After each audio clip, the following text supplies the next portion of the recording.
Okay, so in the first thing he tells you that you're lamenting because of the external world, you're bothered about the external world. People are dying, wise men do not care about the why? Because it is not that you and me and all the king existed, nor is it that we never cease to remain. And the next 214 to 213 he tells him that just as the childhood, youth and old age is to the embodied, is the embodied soul of that body. So also is the day of a new body.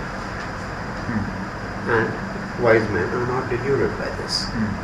That means to show you that, if even if one cell remains in this world, it will evolve after 4 billion years into a species which is better than us or like us. So, existed for 4 billion years in the cells. So, there's no point lamenting. And just as the huge, see, the cells are constantly dying in our body. Every few days, they are dying. But when they die, DNA gets separated, goes into the new cells. So the information remains, but the body's cells die. So the whole, after the 9, 10 years, 8 years, the whole body is new, all new cells. So but the soul is the same, the embodied DNA information is the same. So your bodies are changing after youth, old age, and when you give birth, it's your knowledge is going over there. It's your DNA which is going into that. So that remains. So whether you kill another person or not, it is not so important. But now Arjuna has heard this through his ears and eyes.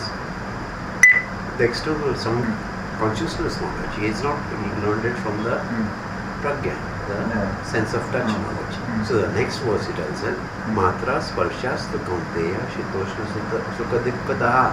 That means Matra Sparsha. Sparsha is contact, Matra is degree. Only degrees of contact produce Shitoshna, cold and heat, pleasure and pain. They are Agamapayino Nitya, that means they have a beginning and an end, and they are Nitya, that means they are impermanent. So bear them patiently, O Bharat. So sit down and observe your sensations, whether they are pleasurable or painful, just observe them between. This is Vipassana.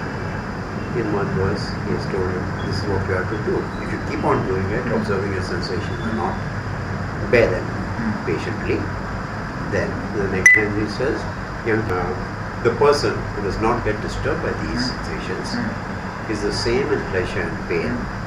He's a calm man, same in pleasure and pain, and he alone is fit to attain Amrit. So if you continue doing observing these sensations, you will reach a state where you are the same in pleasure and pain. Outside world will not disturb you. But for that you have to do this. And this is difficult if you don't do this. We learn Sangya, a consciousness knowledge is different, and you're aware of that, but explicit knowledge, you're aware of it. With the implicit knowledge, or the pragya, that sense of touch, pleasure and pain, that you're not aware of. So, because you're not aware of the whole knowledge, you get conditioned. These are sanskars. The conditioning of the outside world gets added into you, which is called super ego. And that is what bothers us, sanskars. That's why we react with anger, we react with sin. So when you grow up, you already have these emotions. Habitually you are reacting with anger.